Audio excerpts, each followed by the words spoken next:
Hello, कैसे हैं मित्रों। आशा करते हैं कि ठीक होंगे।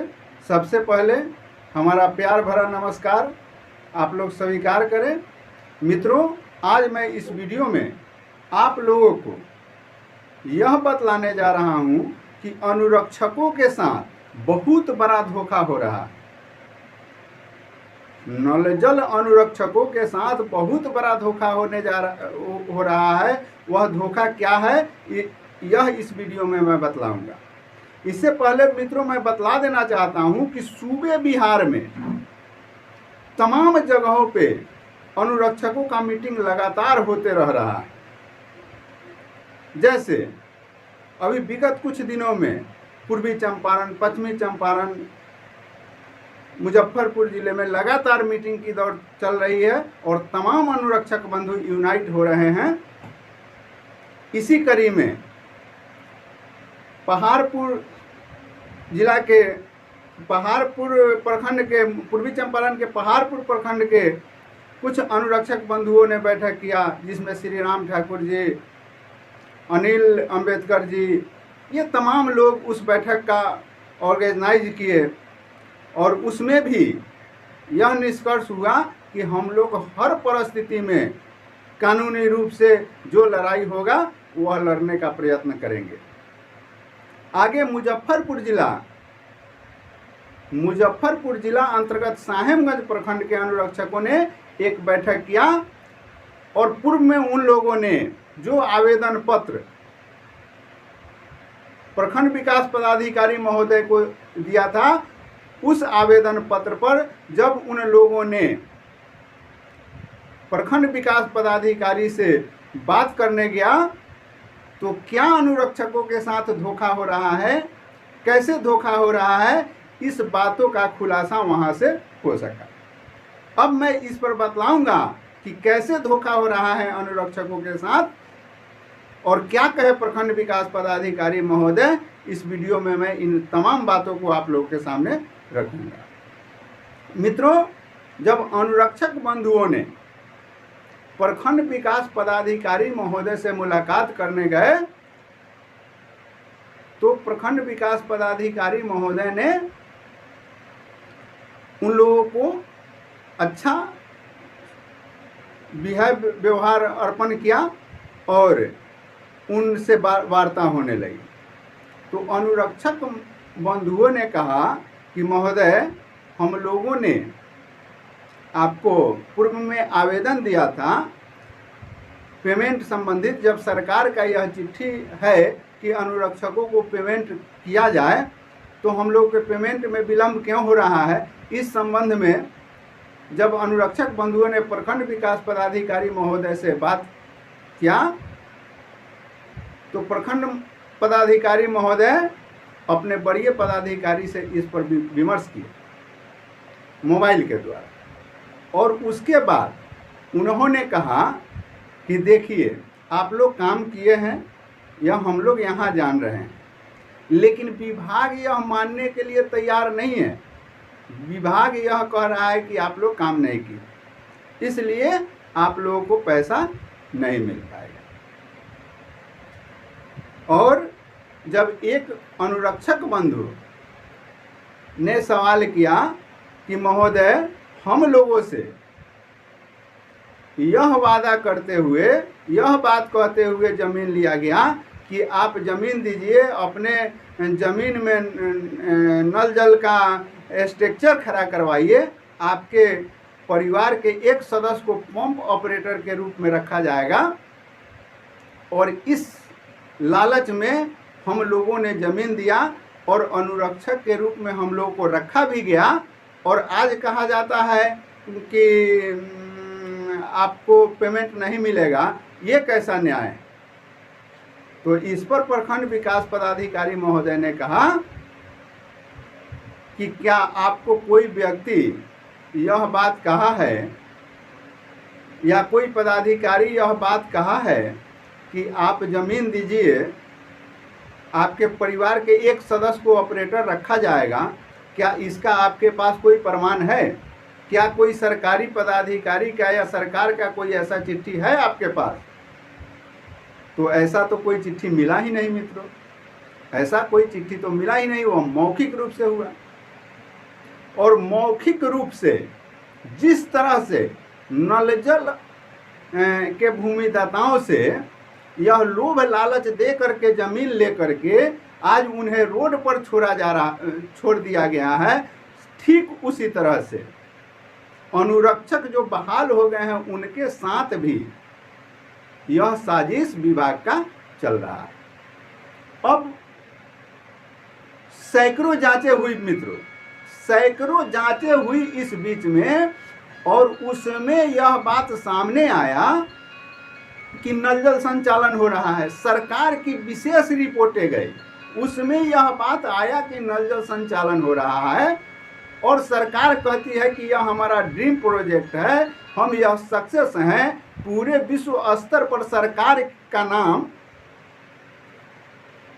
अच्छा, सरकार का कार्य अच्छा साबित हुआ है नल जल के लिए।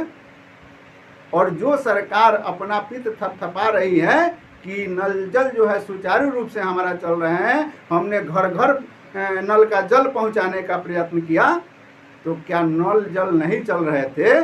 क्या उस नल जल को भूत चला रहा था, या उस नल जल को कोई ना कोई व्यक्ति चला रहा था? जो व्यक्ति उस पर बहाल हुआ था वह व्यक्ति चला रहा था, तभी तो नल जल सुचारू रूप से चल रहा था। आज यह बात कहा जा रहा है कि अनुरक्षक जो है काम ही नहीं किए हैं, अनुरक्षक जो है पानी ही नहीं चलाए। ये बहुत बड़ी समस्या है, यह टारगेट किया जा रहा है अनुरक्षकों। अब मित्रों, अब उनसे महोदय से जब यह बात किया गया कि आखिर इसका क्या निदान है, अगर हम अनुरक्षकों को अगर आप हटा ही रहे हैं, अगर ऐसा सरकार का चिट्ठी है कि हाँ अनुरक्षक को नहीं रखना है, अनुरक्षक को हटा देना है, तो आप हमें एक लेटर दीजिए, एक लेटर निर्गत कीजिए कि अनुरक्षकों को पेमेंट नहीं दिया जाएगा, अनुरक्षकों का मेहनताना नहीं दिया जाएगा, अनुरक्षक को अब हटाया जा रहा है, अनुरक्षक जो है अमुक व्यक्ति को चार्ज के रूप में अपना चाबी दे दे। हम लोग अनुरक्षक हैं महोदय, हम लोग एक कमज़ोर परिवार से आए हैं, बहुत बड़े परिवार से होते तो ये अनुरक्षक का कार्य नहीं करते, तो हम लोग विशेष झंझट आपसे नहीं कर सकते हैं, आपके FIR को सहने का हम लोग का सब औकात नहीं है, हमें यह चिट्ठी दे दीजिए, हम वह चाबी आपके पदाधिकारी को सौंप देंगे, और संवैधानिक तरीके से जो हमें लड़ाई लड़ना है, सरकार से जो मांग करना है, वह संवैधानिक तरीके से हम लोग करेंगे। तो इस पर प्रखंड महोदय ने कहा कि कोई चिट्ठी आप लोगों को नहीं मिलेगा, ऐसा कोई हमें आदेश नहीं है कि अनुरक्षक को चिट्ठी दिया जाए। तो इस पर अनुरक्षक बंधुओं ने पूछा कि महोदय, जब यह चिट्ठी नहीं है कि अनुरक्षकों को हटाने का चिट्ठी दिया जाए, तो फिर अनुरक्षक का पेमेंट न मिले, ये कौन सा बात है? इस पर उन्होंने कहा कि विभाग यह मान रही है कि जो वार्ड सदस्य, न्यू वार्ड सदस्य का जो चुनाव हुआ है, वही अनुरक्षक हैं और उन्हीं को पेमेंट मिलेगा। इस पर अनुरक्षक बंधुओं ने सवाल किया मित्रों कि अगर आप ही के आदेश पर, आप ही के चिट्ठी के आलोक में अनुरक्षकों की बहाली हुई, अनुरक्षकों का चयन हुआ, और आप यहाँ जमीनी स्तर पर जान रहे हैं कि अनुरक्षक कार्य कर रहे हैं, फिर जो व्यक्ति कार्य कर रहा है उसको हटाए बगैर दूसरे व्यक्ति कैसे कार्यरत हो गए? ये कौन सा नियम है, ये कौन सा कानून है?